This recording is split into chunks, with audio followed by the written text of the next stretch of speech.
So, Stefan, here we are at Rose Thorne. This is a business that you've obviously been very passionate about for a long time, experience in the trade quite a bit. What was the insight that emerged for you where you thought, yeah, there's an opportunity here?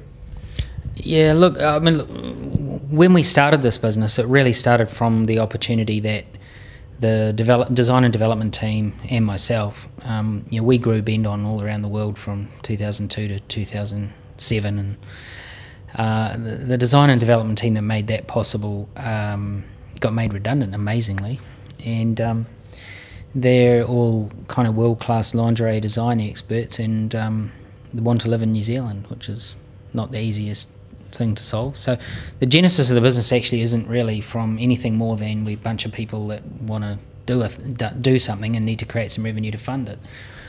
But of course, if you're going to start a business, you really want to find some sort of value gap or pain in the market or whatever.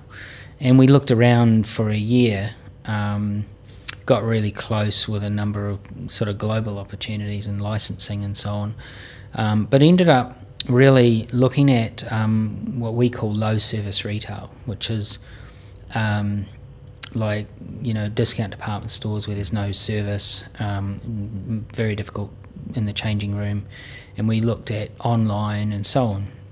And because bras in particular, they're designed as quite rigid garments, and most women are wearing the wrong size and most women are uncomfortable.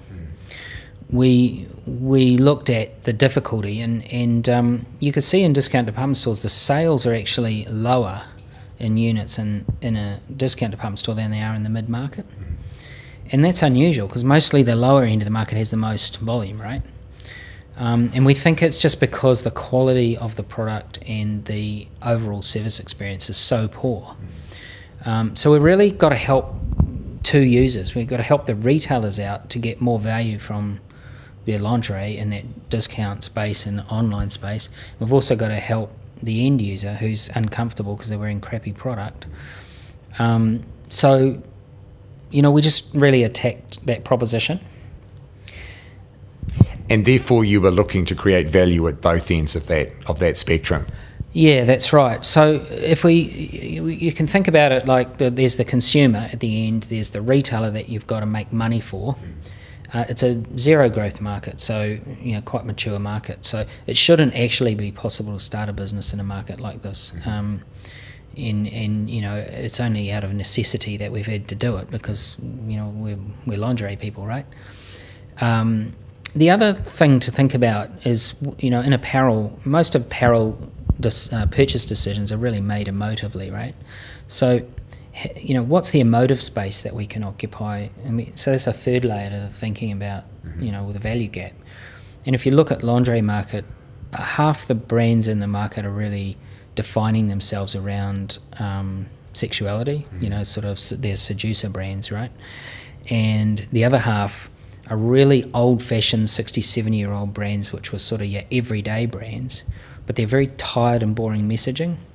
So our kind of final challenge for really making this brand work is to kind of understand how to talk to the other side of the market, what we used to think of the everyday market, which we will reinterpret over time at an emotional level. So what you've really tried to do is move things on from where Bendon was, which was a very large, fairly staid organisation, and you've tried to take that paradigm and completely shift it. Yeah, I wouldn't call Bendon state. I think it's actually a really cool company, but its mindset is rooted in 70 years ago when lingerie was, kind of that market developed beyond a corsetry sort of way of looking at things. And it's kind of like a lot of those companies, they're just trapped in this kind of industry mindset of how things get done. So what we've really tried to do is take a fresh sheet of paper and really look at those user needs and then build a brand that speaks to those needs in a market that isn't really letting us have any space to grow. Yeah. So what's been your approach in terms of clearly understanding the insights but then trying to turn that into a viable business? How have you approached that challenge? Well, I mean, the first thing is at a product level.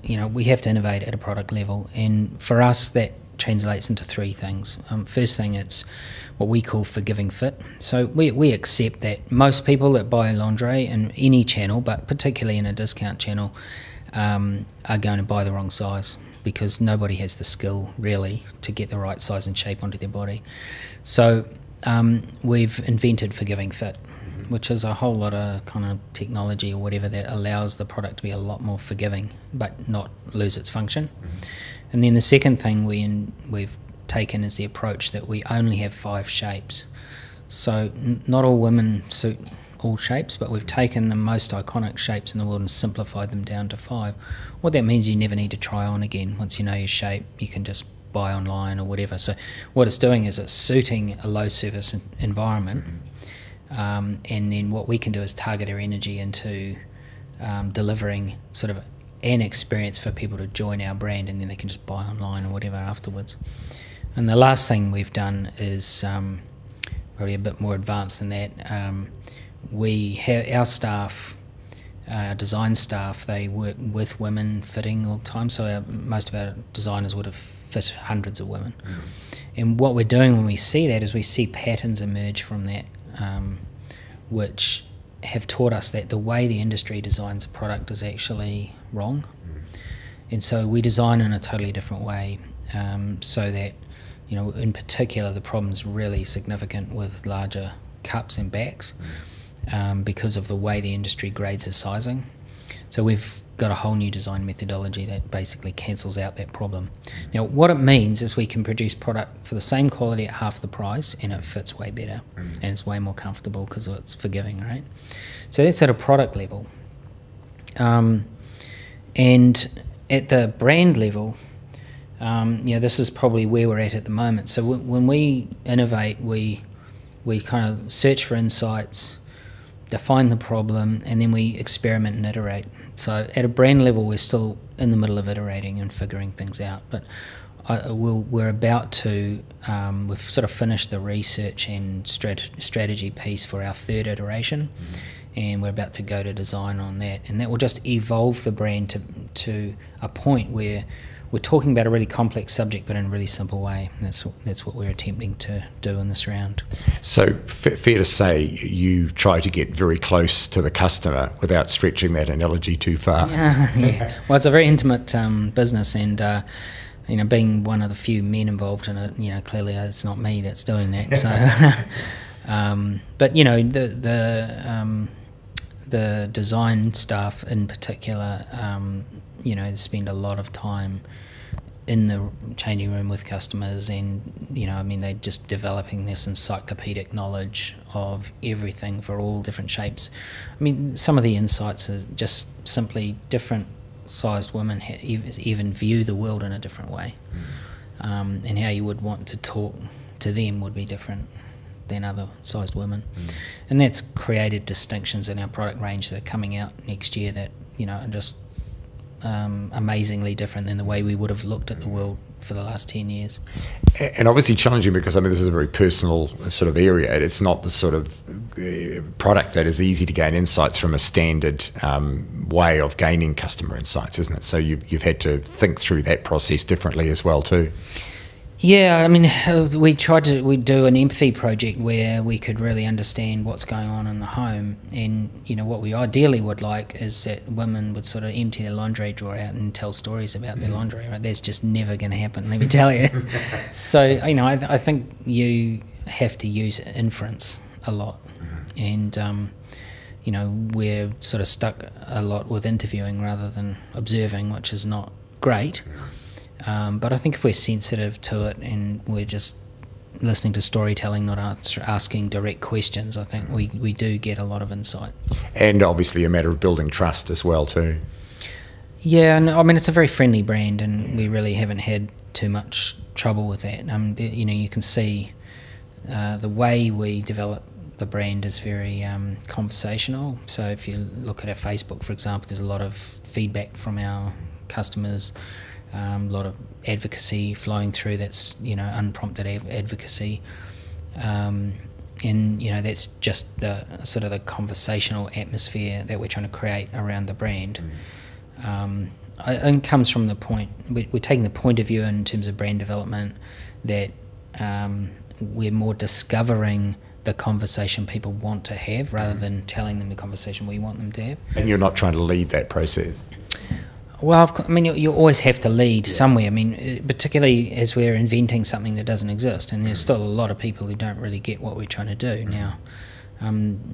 There's people that come and join our club, if you like, and they literally don't understand what we're trying to do, and then they go away, and then some people come in and they really get it. We're trying to create something that doesn't exist, so you find that there's two sides to that, isn't there? You have to have the courage of your convictions, but you have to be a very good listener at the same time, right? I think we can taste what this future we're creating looks like, but it's fuzzy, and we sort of live with that while we make it real. Is there any brand in existence that you're basing it on, or is this simply a whole paradigm that you're creating in your own head as you go along? Well, we have talked about that, and particularly at the emotive level in the brand. There really isn't any similar brand, and which we quite like, actually. Because we're focused more on this kind of everyday space, there's the theme that is being explored by other startups in the world is this theme of fit. And the approach they're taking is very mechanical. So, for example, True & Co. asks you questions about bras that work for you and don't work for you, and then infers from that what the right fit is for you. There's another one called Third Love, which you take a selfie of your body, and then they put in this NASA-inspired program to supposedly deliver the perfect fit and so on.